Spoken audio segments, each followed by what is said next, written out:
आप लोग बताएं मेरी आवाज़ आप लोगों तक पहुंच पा रही है या नहीं। आप लोगों तक मेरी आवाज़ पहुंच रही है, मेरी आवाज़ सुन पा रहे हैं। मैं पढ़ाना स्टार्ट करूं?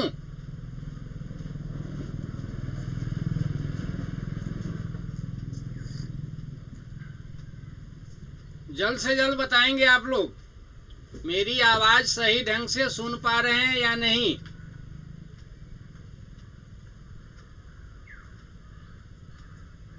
Very good morning all of you dear students.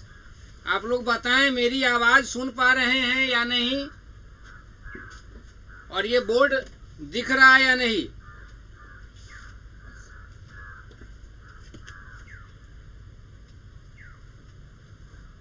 चलिए मैं स्टार्ट करता हूं। मनोज कुमार जी ने रिप्लाई किया है, आवाज़ पहुंच रही है। Thank you my dear Manoj Kumar ji. चलिए मैं स्टार्ट करता हूं, और मैं शुरू करने जा रहा हूं। आप लोगों को मैं 1 मिनट के लिए टाइम दे रहा हूं। 1 मिनट में जितना ज़्यादा से ज़्यादा संभव हो इसका लिंक आप शेयर करें। इसका लिंक अपने मित्रों को भी शेयर कर दें।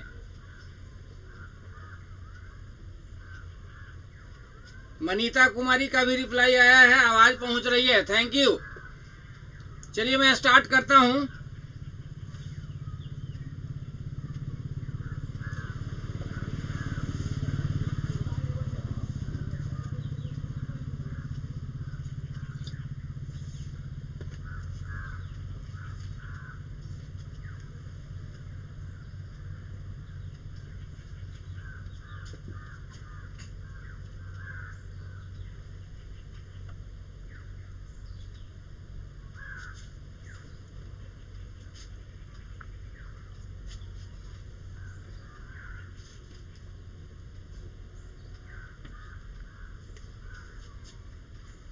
चलिए मैं स्टार्ट करता हूं।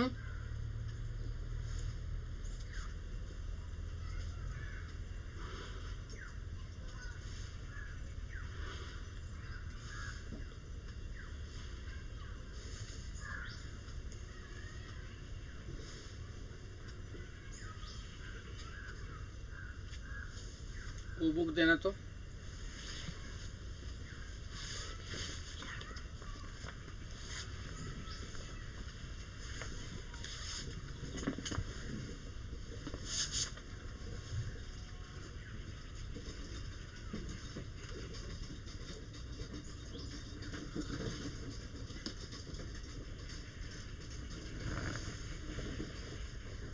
वो वाली बुक भी दो।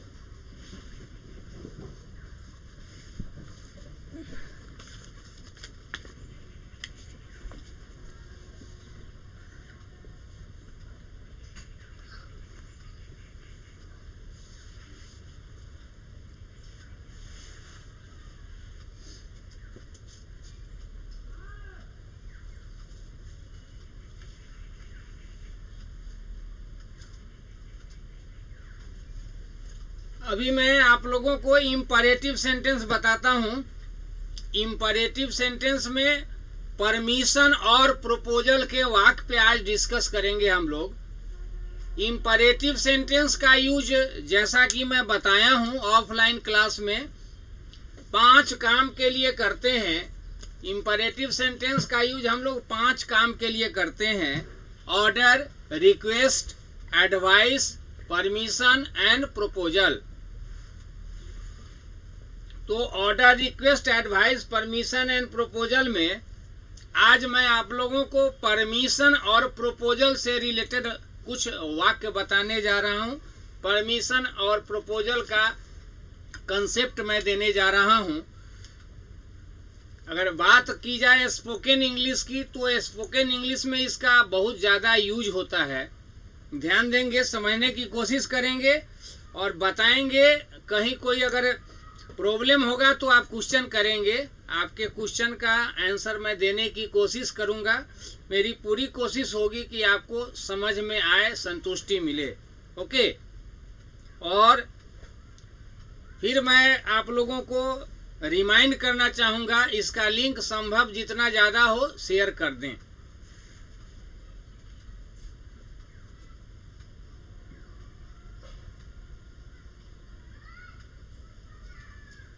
Imperative sentence. ध्यान देंगे, इंपरेटिव सेंटेंस मैंने जो लिखा है देख पा रहे हैं या नहीं?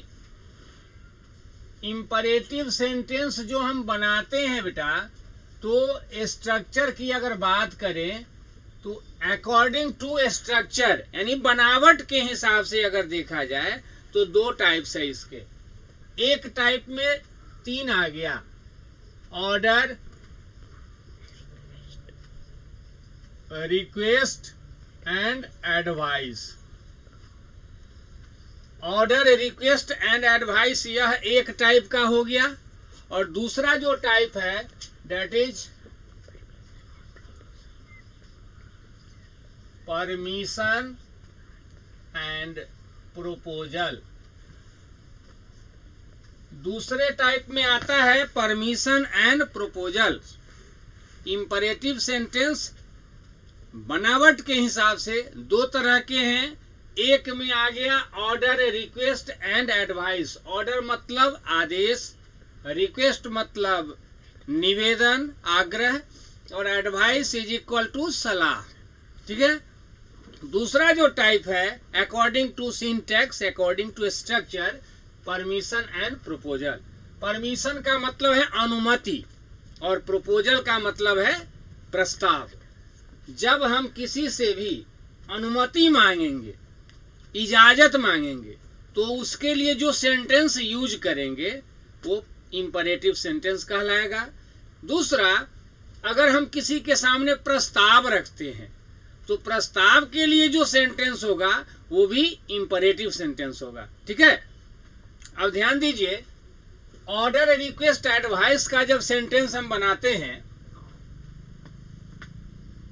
तो ऑर्डर, रिक्वेस्ट और एडवाइस वाले सेंटेंस में वाक्य को बनाने का जो सिंटैक्स होता है, जो फ्रेम होता है, जो स्ट्रक्चर होता है, that is verb plus object. कभी कभी ऑब्जेक्ट एक से ज्यादा होगा तो उस स्थिति में वर्ब प्लस ऑब्जेक्ट, ऑब्जेक्ट जितना रहेगा उतना इसमें जोड़ते चले जाएंगे। ठीक है। तो ये स्ट्रक्चर हो गया ऑर्डर, रिक्वेस्ट, एडवाइस वाले सेंटेंस का। अब हमें जानना है कि इंपरेटिव सेंटेंस परमिशन और प्रोपोजल का अगर बनाना होगा तो परमिशन और प्रोपोजल वाले सेंटेंस के लिए इंपरेटिव सेंटेंस जो हम बनाएंगे उसका स्ट्रक्चर क्या होगा? तो परमिशन एंड प्रोपोजल में होगा verb plus object plus verb. ठीक है। या verb plus object plus verb plus object. कहने का मतलब बेटा, अगर ऑब्जेक्ट की संख्या मोर देन 1 है, एक से ज्यादा ऑब्जेक्ट्स हैं वाक्य में, तो सेकेंड जो वर्ब आएगा उसके बाद फिर ऑब्जेक्ट जितना भी रहेगा इसके बाद ऑब्जेक्ट डालते चले जाएंगे। ठीक है। इतना आई थिंक समझ गए होंगे आप लोग। अब ध्यान देना है परमिशन और प्रोपोजल पर। ऐसे परमिशन, चूंकि ऑफलाइन क्लास जो भी लोग कर रहे थे उनको मैं ऑर्डर, रिक्वेस्ट, एडवाइस बताया हूं, ऐसे इस पर भी मैं डिस्कस करूंगा। आज के क्लास में हम लोग परमिशन और प्रोपोजल के वाक्य को देखते हैं। ठीक है। आइए एक दो वाक्य बनाते हैं। जैसे पहला सेंटेंस यहां लिखते हैं, मुझे जाने दें। कोई कह रहा है, कोई व्यक्ति बोल रहा है मुझे जाने दें। अब आप लोग बताओ कि कोई आदमी अगर आपसे कहेगा, आपके सामने बोलेगा मुझे जाने दें, तो इससे तो स्पष्ट है कि वह आदमी आपसे परमिशन मांग रहा है, इजाजत मांग रहा है, अनुमति मांग रहा है।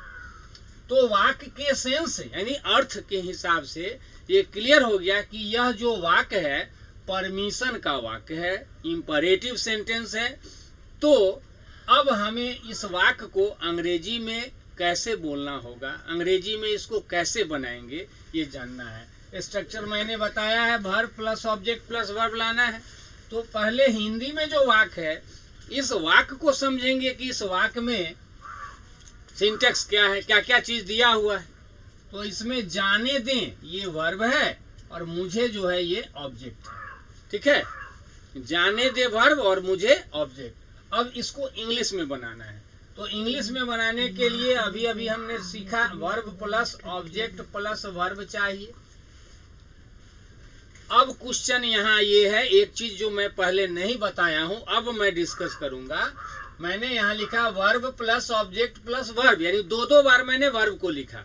तो आप यहाँ पूछ सकते हैं कि सर यहाँ भी वर्ब यहाँ भी वर्ब, तो ये कैसे क्लेरिफाई होगा कि यहाँ जो वर्ब आएगा वो क्या होगा, यहाँ जो वर्ब आएगा वो क्या होगा। तो इसके लिए ध्यान में रखेंगे, फर्स्ट वर्ब के जगह पे ए भी आएगा और सेकेंड वर्ब के जगह पे MB1 का यूज करेंगे। ठीक है, पहला वर्ब के जगह पे क्या लाना है, AB, और दूसरा वर्ब के जगह पे लाना है MB1। ओके, अब ध्यान देंगे, परमिशन और प्रपोजल का कोई भी वाक्य बनेगा तो मुझे मालूम होना चाहिए कि AB के रूप में क्या यूज होता है। तो यहाँ मैं लिख दे रहा हूँ, परमिशन और प्रपोजल का जब वाक्य बनाएंगे तो वहां पर AB के रूप में LET, लेट का यूज करना है। LET, लेट का प्रयोग करेंगे ऑक्सिलियरी वर्ब के रूप में। अब चलिए इसको बनाते हैं, मुझे जाने दे इस वाक्य को बनाते हैं। इसमें पहले मुझे AB लाना है, इसके बाद ऑब्जेक्ट, और फिर बाद में हमें लाना है MB1।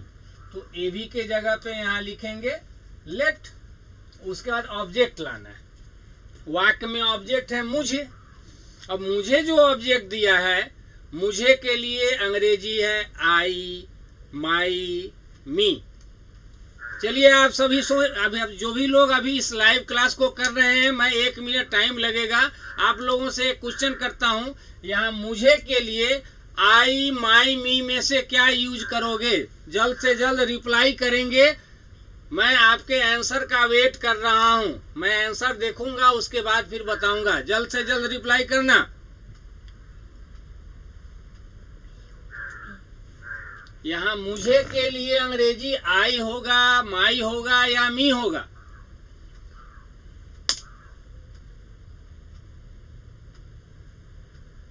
SS किंग का सबसे पहले रिप्लाई आया है, थैंक यू। मनोज कुमार का भी आ गया, रोशन कुमार का आ गया, कुणाल राज भी रिप्लाई किए हैं मी। अवनीश कुमार झा मी, पिंकी साहू मी, वर्षा राज मी। थैंक यू, आप सबों ने रिप्लाई सही किया है, थैंक यू। इस बात को जान लीजिए मी क्यों होगा। हो सकता है कि आप में से कोई ऐसे स्टूडेंट हो जो रटे हुए हैं, मी मीन्स मुझे, आई मीन्स मैं और माई मीन्स मेरा। तो ये सोचकर अगर आपने रिप्लाई किया है, आई एम एक्सट्रीमली सॉरी बेटा। कॉन्सेप्ट भी आपके पास होना चाहिए, यानी कॉन्सेप्ट आपका क्लियर होना चाहिए।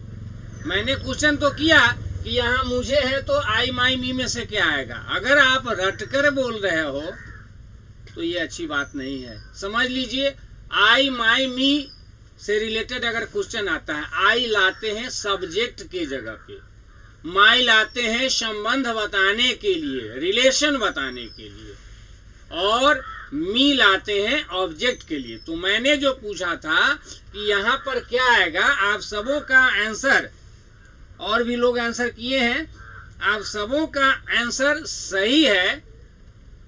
लेकिन ये बात भी जानिए कि मी क्यों होगा। इसलिए होगा क्योंकि मुझे ऑब्जेक्ट की जरूरत है। ऑब्जेक्ट के जगह पर जब भी लाना होगा तो मी लाएंगे। ठीक है, तो यहाँ मैं लिखता हूँ मी। अब इसके बाद MB1 लाना है। MB1 जाने दे है, जाने दे के लिए अंग्रेजी लिखेंगे गो। सेंटेंस कंप्लीट हो गया, लेट मी गो। अब इस वाक्य में कहीं कोई दिक्कत नहीं है। ऐसे मैं एक बात, ठाकुर इंग्लिश में जो भी लोग पढ़े हैं, ऑफलाइन पढ़े हो या ऑनलाइन पढ़े हो या अभी पढ़ रहे हैं, उन सबों को इस बात की जानकारी है। मैं शुरू से बेसिक से जब स्टार्ट करता हूँ, उसी समय से मैं सारे बच्चों की सोच, मानसिकता मैं बदल देता हूँ। और सारे बच्चे ऐसा करते भी हैं कि कोई भी वाक्य जब बनाते हैं हिंदी से इंग्लिश में, तो पूरा वाक्य बनाने के बाद वाक्य में एक बार चेक कर लेते हैं नाउन है या नहीं। कॉन्सेप्ट मैं देता हूं, yes noun, yes article, no noun, no article. यानी नाउन अगर वाक्य में है तो वहां देख लीजिए कि आर्टिकल की जरूरत है या नहीं। अगर नाउन है तो आर्टिकल के लिए विचार कर लीजिए, जिसका कंसेप्ट मैं दिया हूं। सिंगुलर, कॉमन, काउंटेबल नाउन यदि मिलता है तो वहां आर्टिकल का यूज करना है। उसमें भी और कई रूल्स है, कंसेप्ट है जो मैं बताया हूं। कभी कभी नाउन सिंगुलर, कॉमन, काउंटेबल रहता है फिर भी आर्टिकल नहीं आता है, उसका भी कारण है जो मैं बताया हूं। यहाँ इस वाक्य में मुझे जाने दे, जो वाक्य है इस वाक्य में नाउन नहीं है तो no noun no article. Noun जब नहीं है तो आर्टिकल का यूज नहीं होगा, आर्टिकल का लफड़ा खत्म है। अब एक दूसरा सेंटेंस मैं लिखता हूं। अब हम लोग चलें, अब हम लोग चलें, सेंटेंस है अब हम लोग चलें। अब आप लोग से मैं क्वेश्चन करूंगा, देखो बेटा कम पढ़ो हमेशा। अगर ठाकुर सर का स्टूडेंट बनते हो, बन गए हो या बनना चाहते हो तो ठाकुर सर का गुरु मंत्र है कम पढ़े। कम कहने का मतलब टाइम कम नहीं, क्वांटिटी। 2, 4, 5, 10 क्वेश्चंस को ही बनाइए। ऐसे पढ़िए कि जो अभी पढ़ लिए जिंदगी में दोबारा पढ़ने की जरूरत न हो। कम का ये सेंस है, ठीक है। अब एक क्वेश्चन आप लोगों से मैं करता हूं। मैं शुरू में ही बोला हूं कि आज के क्लास में मैं परमिशन और प्रपोजल का वाक्य बताने जा रहा हूं। परमिशन और प्रपोजल का सेंटेंस कैसे बनाएंगे ये बताने जा रहा हूं। तो चलिए आप लोग एक क्वेश्चन का जवाब दीजिए। अभी जो सेंटेंस मैंने लिखा है, अब हम लोग चलें, यह वाक्य अगर आपसे कोई पूछता है, कोई आपसे क्वेश्चन करता है अब हम लोग चलें, तो यह वाक्य आपको क्या लगता है? ये परमिशन का वाक्य है या प्रपोजल का वाक्य है? मैं वेट करूंगा आपके आंसर का। जल्द से जल्द रिप्लाई करना, परमिशन या प्रपोजल लिख करके रिप्लाई करो, क्या लगता है आपको। मैं आपके आंसर का वेट कर रहा हूं, ठीक है। रिप्लाई कीजिए आप लोग। अब हम लोग चलें, ये वाक्य परमिशन का होगा या प्रपोजल का होगा? I am waiting for your answer.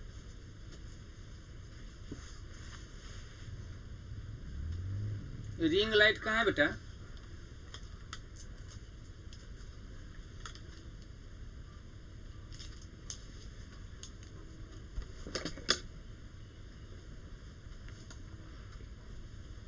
वर्षा राज का रिप्लाई आया है और रोशन कुमार का परमिशन। और भी इधर लाइए, रिंग लाइट यहाँ लाइए।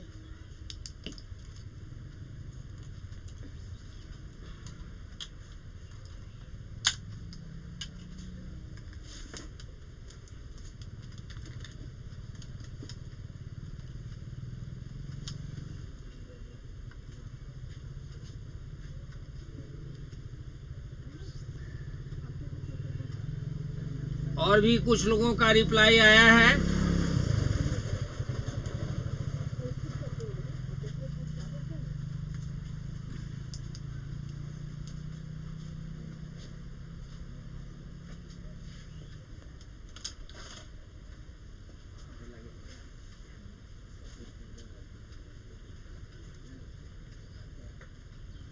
मनोज कुमार का रिप्लाई है प्रपोजल, अवनीश कुमार झा परमिशन, कुणाल राज परमिशन, पिंकी साहू मैसेज भेजकर हटा दी। पिंकी साहू, चलिए मैं बताता हूं। अब मुझे शक था इसीलिए मैं पूछा हूं आप लोगों से। आप जो भी लोग रिप्लाई किए हैं पूरा दिमाग नहीं लगाए हैं बेटा। अब हम लोग चलें, ये जो वाक्य है अब हम लोग चलें, ये परमिशन और प्रपोजल दोनों है। ये डिपेंड करता है परिस्थिति पर कि किस परिस्थिति में इस वाक्य को बोला जा रहा है। अब इसका क्लियरेंस मैं कर देता हूं। मान लो हम 10 मित्र किसी मित्र के घर गए हैं पार्टी में, हम 10 लोग किसी फंक्शन में गए हैं और जिस व्यक्ति के घर पे गए हैं उसके यहाँ फंक्शन में सेलिब्रेट कर रहे हैं, हम लोग खाना पीना खा रहे हैं, बातचीत हो रही है, रात के 10 बज गए हैं या 11 बज गए हैं, खाना पीना खा करके निश्चिंत हो चुके हैं हम लोग।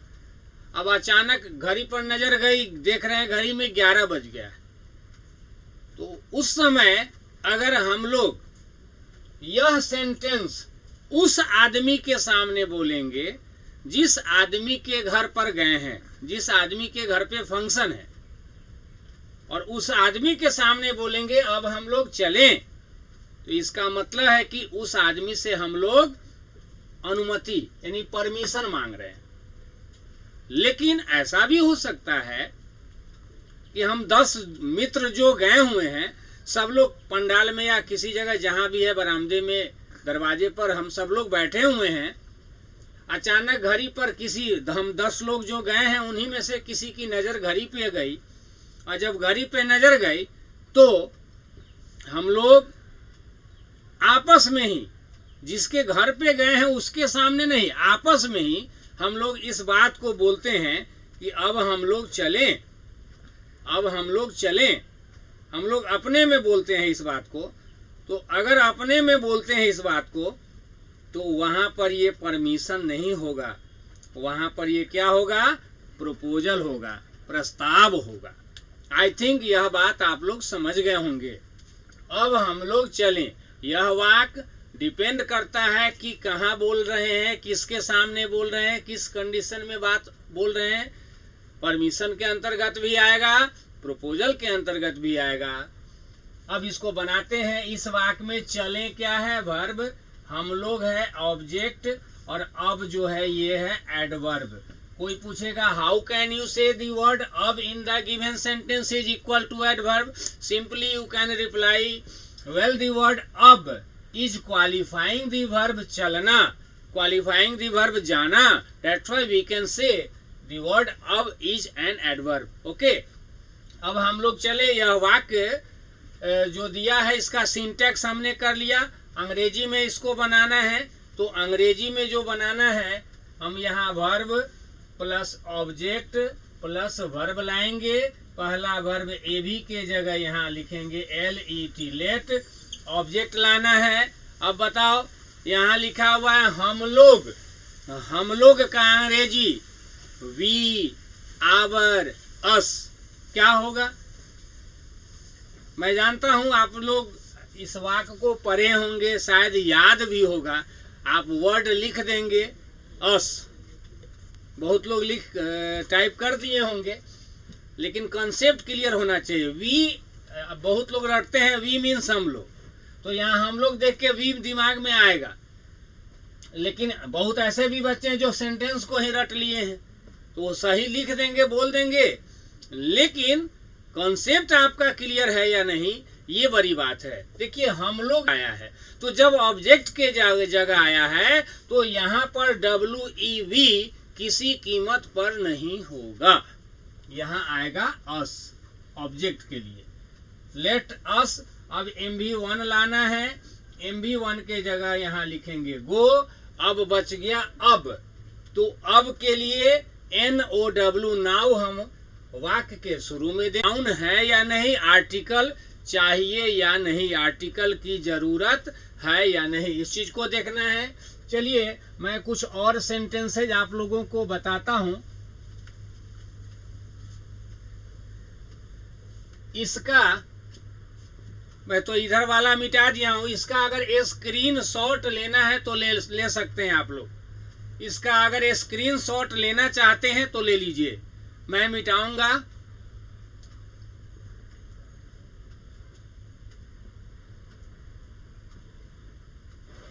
इसका स्क्रीनशॉट ले लिए होंगे आप।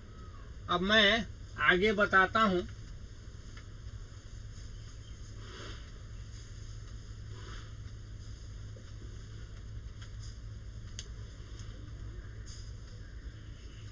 उस छात्र को आराम करने दें। कोई व्यक्ति बोल रहे हैं उस छात्र को आराम करने दें। इस वाक्य को बनाना है, करने दें हो गया वर्ब, छात्र को ऑब्जेक्ट, आराम भी हो गया ऑब्जेक्ट, और कोई करा उस छात्र यानी उस वर्ड छात्र को सूचित कर रहा है तो उस यहाँ डिटरमाइनर है। अंग्रेजी में verb plus object plus verb लाना है। पहले वर्ब जो लाएंगे ए भी आएगा, ए भी के जगह LET लेट का यूज करेंगे। इसके बाद ऑब्जेक्ट लाना है। बेटा अब ध्यान देना है आपको, इस सेंटेंस में ऑब्जेक्ट की संख्या है 2, ऑब्जेक्ट यहाँ 2 है, तो इसमें यहाँ पर 1 नंबर ऑब्जेक्ट आएगा और दूसरा वर्ब के बाद यहाँ दूसरा नंबर ऑब्जेक्ट लाएंगे। तो अब हिंदी में जो वाक्य दिया है उसमें आपको देखना होगा 1 नंबर ऑब्जेक्ट क्या है और 2 नंबर ऑब्जेक्ट क्या है। तो 1 नंबर में ध्यान देंगे, उस छात्र को आराम करने दे। यहाँ छात्र 1 नंबर है, आराम 2 नंबर है। 1 नंबर ऑब्जेक्ट छात्र के लिए यहाँ लिखेंगे स्टूडेंट, ठीक है, स्टूडेंट लिख दिया। अब MB1 लाएंगे। MB1 करना के लिए आराम के सेंस में, व्यायाम के सेंस में, करना के लिए यहाँ MB1 के जगह पे टेक का यूज करेंगे, TAKE टेक आएगा। उसके बाद ऑब्जेक्ट दूसरा नंबर का लाना है, आराम के लिए यहाँ REST रेस्ट लिखेंगे। लेट स्टूडेंट टेक रेस्ट हो गया, लेट स्टूडेंट टेक रेस्ट। अब यहाँ छात्र से पहले डिटरमाइनर है, स्टूडेंट से पहले डिटरमाइनर लाएंगे, डिटरमाइनर यहाँ आ गया that, let that student take rest. वाक्य कंप्लीट हो गया। इस वाक्य में खोजेंगे कोई नाउन है या नहीं, आर्टिकल की जरूरत है या नहीं, ये देखना है। तो ध्यान देंगे इस वाक्य में छात्र जो है ये नाउन है और आराम भी नाउन है। आराम जो नाउन है, देखिए आर्टिकल के लिए ऐसे तो मुझे लगता है जो भी लोग अभी इस लाइव क्लास को कर रहे हैं शायद सब लोग ऑफलाइन क्लास से जुड़े हुए हैं, और ऑफलाइन से जुड़े हैं तब तो जानकारी होगी। फिर भी हो सकता है एक एक करके मैंने सबों को देखा नहीं है लाइव चैट में, हो सकता है कोई नए बच्चे हों तो उनको कन्फ्यूजन होगा, इसलिए थोड़ा सा मैं बता दे रहा हूँ। अगर वाक्य में कोई नाउन रहता है और वह नाउन सिंगुलर, कॉमन, काउंटेबल मिल जाता है तो उस नाउन को आर्टिकल देते हैं। इसमें आराम जो नाउन है ये सिंगुलर है, लेकिन सिंगुलर है, कॉमन है, काउंटेबल नहीं। आराम को हम काउंट नहीं करते, गिनती नहीं करते हैं, इसलिए इस नाउन को आर्टिकल की जरूरत नहीं है। अब यहाँ बचा छात्र, तो छात्र जो नाउन है यहाँ एक छात्र है इसलिए सिंगुलर है। छात्र एक जाति का बोध करा रहा है इसलिए कॉमन है। छात्र को हम गिनते हैं इसलिए काउंटेबल भी है। तो ये क्लियर हो गया कि ये जो नाउन है बेटा, इस नाउन को आर्टिकल की जरूरत है। बट फिर एक अलग रूल है, उसको भी समझ लीजिए। अगर किसी नाउन के जस्ट पहले, नाउन के जस्ट पहले अगर यहाँ डी मतलब डिटरमाइनर आ गया तो याद रखना है बेटा, इस नाउन किसी भी नाउन के जस्ट पहले अगर डी यानी डिटरमाइनर आ गया तो वहां पर याद रखना है आपको नो आर्टिकल। ऐसे बेटा मैं इस बात को मजाकिया अंदाज में बताता हूं कि इस बात को जान लो, आर्टिकल मतलब भोजन, खाना। किसका खाना? नाउन का खाना। यानी वाक्य में नाउन है और अगर उसको भूख लगी है तो उसको खाना खिलाएंगे, खाना खिलाएंगे डेट मीन्स आर्टिकल देंगे। अब प्रश्न है कि नाउन को भूख है कि नहीं कैसे पता चलेगा? तो इसका तरीका मैं बताया हूं कि अगर वाक्य में नाउन जो है ये सिंगुलर है, कॉमन है और काउंटेबल है तो समझ जाएंगे कि इस नाउन को भूख लगी है, और भूख लगी है तो उसको भोजन यानी खाना देना है, डेट मीन्स आर्टिकल देना है। That's good। अब देखिए ये जो रूल मैंने लिखा यहाँ पे कंसेप्ट कि किसी भी नाउन के जस्ट पहले अगर डी मतलब डिटरमाइनर आ गया तो वहां पर नो आर्टिकल मतलब भोजन नहीं होगा। इसको मैं मजाकिया अंदाज में समझाता हूँ, आप लोग भी समझ लो बेटा, कभी जिंदगी में नहीं भूलोगे, अंतिम सांस तक याद रखोगे। किसी भी नाउन के पहले डी आ गया तो मैं इसको इस तरह से बताता हूं कि डी यानी डिटरमाइनर माने समझ लीजिए कि भदवा लग गया। डिटरमाइनर इज इक्वल टू, याद रखना, भदवा। तो किसी भी नाउन के पहले भदवा लग गया, वहां पर भोजन नहीं होगा। ठीक है, अब एक और सेंटेंस डिस्कस करता हूं मैं। ठीक है,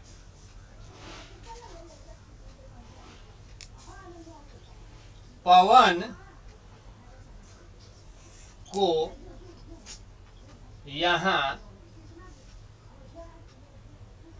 को यहां टहलने दें। मैंने लिखा है यहां एक सेंटेंस, पवन को यहां टहलने दें। इस वाक्य में पवन को क्या हो गया, ऑब्जेक्ट, टहलने दें वर्ब, और यहां जो है ये क्या चीज है, एडवर्ब। अंग्रेजी में verb plus object plus verb लाना है। पहला वर्ब के जगह एवी के जगह पे यहाँ लिखेंगे लेट, इसके बाद ऑब्जेक्ट है पवन, पवन के लिए यहाँ लिख देंगे पवन, लेट पवन। अब दूसरा नंबर में जो वर्ब है MV1 चाहिए, टहलना का अंग्रेजी लिखेंगे वॉक, लेट पवन वॉक। अब उसके बाद एडवर्ब लाना है, एडवर्ब यहाँ का अंग्रेजी लिख देंगे हेयर। सेंटेंस कंप्लीट हो गया, लेट पवन वॉक हेयर, वाक बन गया है। अब इस वाक में खोजना है आपको कोई नाउन है या नहीं। इस वाक में आपको देखना है नाउन है या नहीं। आप लोग बताएंगे इस वाक में नाउन है क्या? आप लोग जो भी लोग इस लाइव क्लास को कर रहे हैं, just tell me, is there a noun in the given sentence और नॉट? इस वाक में कोई नाउन है या नहीं है, बताएंगे।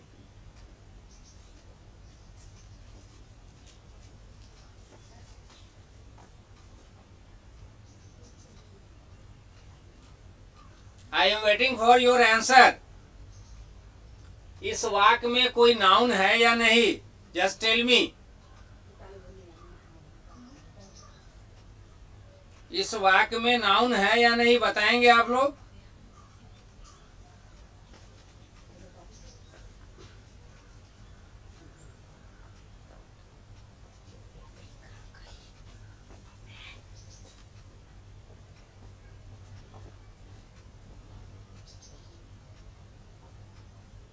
एक आंसर आया है, क्लियर आंसर मनोज कुमार का, मनोज जी लिखे हैं, सही आंसर है आपका। पवन को यहाँ टहलने दे, इस वाक्य में पवन नाउन है। कोई पूछ देगा how can you say Pawan is equal to noun, simply you should say well the word Pawan is equal to person. Pawan बराबर व्यक्ति और व्यक्ति बराबर नाउन। पवन व्यक्ति है, दैट मीन्स ये पवन जो है नाउन है। अब पवन नाउन है तो अब देखो इसको आर्टिकल चाहिए कि नहीं, भूख लगी है या नहीं, भोजन की जरूरत है या नहीं। तो नाउन का ये थर्मामीटर है भूख का, आर्टिकल चाहिए या नहीं। तो पवन कितना आदमी है, एक आदमी है, सिंगुलर मिल गया। अब बताओ पवन जो व्यक्ति है वो जाति का बोध करा रहा है या कोई खास व्यक्ति है। तो आप इस बात को समझ रहे होंगे कि पवन कहने से किसी खास व्यक्ति, पार्टिकुलर पर्सन का बोध हो रहा है। इसलिए क्लियर है कि पवन जो नाउन है ये सिंगुलर तो है लेकिन कॉमन नहीं है, ये प्रॉपर नाउन है। That's why there is no need of article for Pawan. इस वाक्य में पवन के लिए आर्टिकल का यूज करने की कोई जरूरत नहीं है। लेट पवन वॉक हियर, यह वाक्य बन गया है। अगर आप चाहते हैं तो इसका भी स्क्रीनशॉट ले लेंगे, साइड हो गया हूं, इसका स्क्रीनशॉट ले लीजिए आप लोग बाद में देखने के लिए। फिर मैं अब मिटाऊंगा इसको।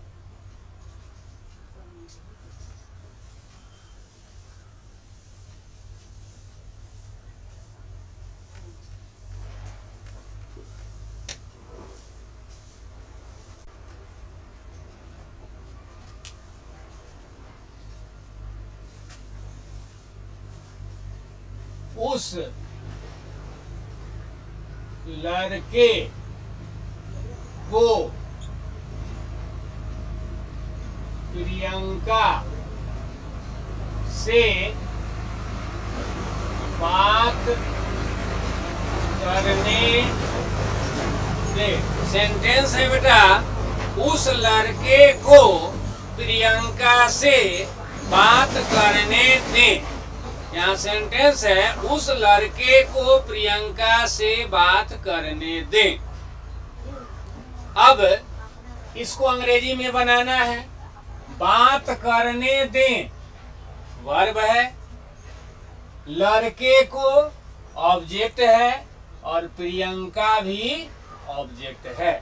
प्रियंका के बाद है से इज इक्वल टू प्रीपोजिशन। ये संबंध बताने आया है प्रियंका से, और लड़के से पहले है उस, ये लड़के को सूचित कर रहा है, तो उस क्या हो गया, डिटरमाइनर। अंग्रेजी में बनेगा verb plus object plus verb plus object. एक से ज्यादा ऑब्जेक्ट है, पहला वर्ब के रूप में यहाँ लेट का प्रयोग करेंगे। ऑब्जेक्ट नंबर 1 लाना है। इसके बाद ऑब्जेक्ट नंबर 1 में लड़के है, 2 नंबर में प्रियंका है। पहले 1 नंबर ऑब्जेक्ट लाएंगे लड़के के लिए, यहाँ अंग्रेजी लिखेंगे बुआ।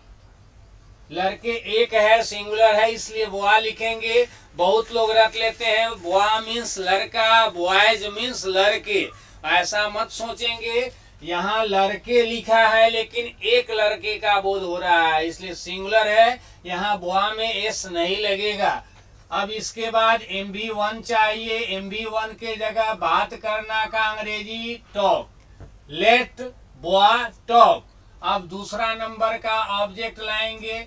दूसरा नंबर ऑब्जेक्ट प्रियंका के लिए यहाँ लिखेंगे प्रियंका, लेट बुआ टॉक प्रियंका हो गया। अब इसमें देखेंगे क्या क्या छूटा हुआ है।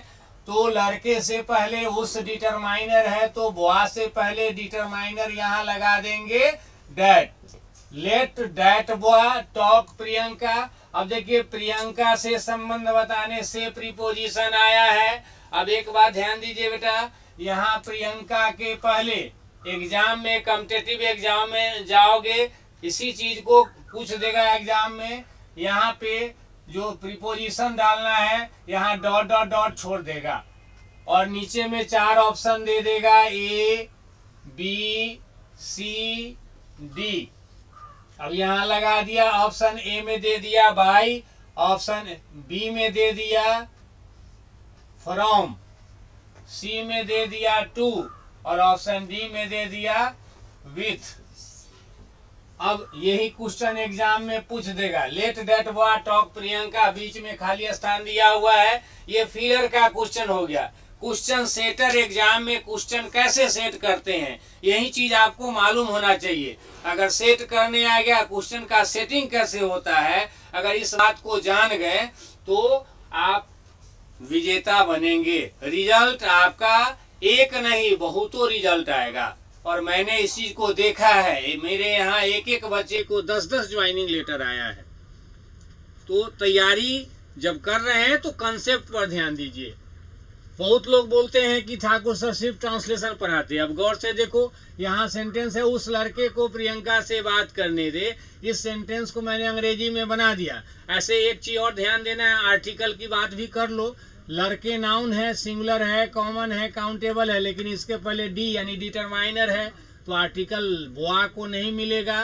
प्रियंका जो नाउन है ये सिंगुलर है लेकिन कॉमन नहीं है, इसलिए प्रियंका को आर्टिकल की जरूरत नहीं है। अब इसमें टॉक के बाद यहाँ जो खाली जगह छूटा है, इसमें प्रीपोजिशन भरना है। आप लोग, अच्छा आंसर, कुछ लोगों का आंसर आया है। SS किंग का आंसर आया है, my dear Mahtab Alam ji, if you are able to get the voice of mind, now tell me what is the answer of this question. 2 लोगों का आंसर आया है, बाकी लोग भी रिप्लाई करो। A, B, C, D में से यहाँ क्या होगा? इस क्वेश्चन का आंसर एग्जाम में जाएंगे, इसी क्वेश्चन को एग्जाम में दे देगा, तो आपको मालूम होना चाहिए। मैं नीचे लिखता हूँ TALK, टॉक टू समबडी। मैंने जो लिखा SB लिख करके मैंने पॉइंट दिया है, इसको आप क्या समझेंगे? समबडी। समबडी का मतलब क्या? कोई आदमी। जिस आदमी से बात करेंगे उस आदमी के पहले और टॉक के बाद प्रीपोजिशन क्या यूज करना है, टू। इस बात को जो याद रखेंगे, जिनको याद होगा वो इस क्वेश्चन को बना लेंगे। इस क्वेश्चन का right answer that is option C. इसमें टू का प्रयोग जब कर देंगे तब ये सही हो जाएगा। आई थिंक अभी तक जो भी मैं पढ़ाया हूँ बेटा, आप लोग निश्चित रूप से इस चीज को समझे होंगे। अगर मेरी पढ़ाई से आपको फायदा होता है, मेरी बातें समझ में आती है, कंसेप्ट क्लियर होता है, तो आप सबों से मैं एक सलाह दूंगा। मैं आप सबों से उम्मीद करता हूं कि आप ठाकुर इंग्लिश में इंग्लिश को जो मैथ्स की तरह पढ़ाने का नया तकनीक मैंने जो डेवलप किया है, इसका प्रसार जितना ज़्यादा से ज़्यादा हो आप करें। हमेशा मनुष्य को कोऑपरेटिव होना चाहिए।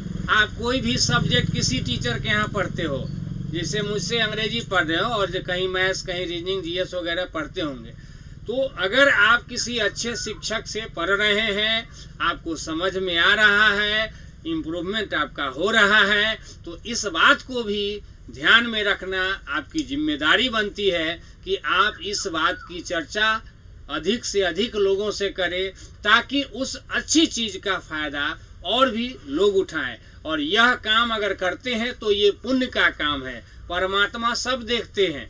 अगर किसी की भलाई करते हो तो उसका कहीं न कहीं फ़ायदा आपको निश्चित रूप से मिलेगा। बेटा, आप सब लोग साइंस में पढ़े होंगे, बहुत लोग अध्यात्म को नहीं मानते हैं, पूजा पाठ ही सबसे, अध्यात्म से मतलब नहीं रखते हैं, गॉड को नहीं मानते हैं। फिर वैसे लोग भी साइंस को मानते हैं, और साइंस में आप पढ़े हैं न्यूटन का थर्ड रूल, हर क्रिया के विपरीत प्रतिक्रिया होती है। तो इस बात को अगर साइंस को मानते हैं तो साइंस के हिसाब से भी इस बात को आप समझें। अगर किसी की भी भलाई करते हैं, आप किसी अच्छे टीचर से पढ़ रहे हैं और फायदा हो रहा है और इस बात की चर्चा दूसरों से करते हैं, तो आप उसकी भलाई किए। और आप जब किसी की भलाई कर रहे हैं तो आपका भलाई निश्चित रूप से होगा। आज इस क्लास में बस इतना ही। Thank you all for joining this class, watching my video, replying the questions. Okay, फिर मिलता हूँ नेक्स्ट क्लास में। लास्टली एक चीज़ बताना चाहूँगा, मैं एक और चैनल बनाया हूँ, नया चैनल कुछ दिन पहले बनाया। एक कोशिश मेरी रहेगी कि अब उस चैनल पे भी मैं वीडियोज पर डे प्रोवाइड करूँ। अगर एक आध रोज गैप भी हो गया तो कोई बात नहीं है, लेकिन कोशिश रहेगी। ठाकुर इंग्लिश रिसर्च सेंटर नाम से मेरा ऐप है, ऐप पे भी मैं सेट प्रैक्टिस और फाउंडेशन के लिए कोर्स लॉन्च किया हूँ। उसमें बहुत लोग कोर्स परचेज किए हुए हैं, ऑफलाइन क्लास करने वाले लोग भी किए हुए हैं कुछ लोग पहले से। तो आप जुड़े रहेंगे, अपडेटेड रहेंगे, तो हमेशा आपको इसका लाभ मिलता रहेगा। आज मैं किसी दूसरे टाइम में एक नया चैनल जो मैं यूट्यूब पे बनाया हूँ, इंग्लिश सीखे मरवा पे, उस पे मैं आज क्लास लूँगा, तो आप लोग उस क्लास को भी करेंगे। वो चैनल बनाने का मकसद है इंटरटेनमेंट के साथ अध्ययन, ठीक है।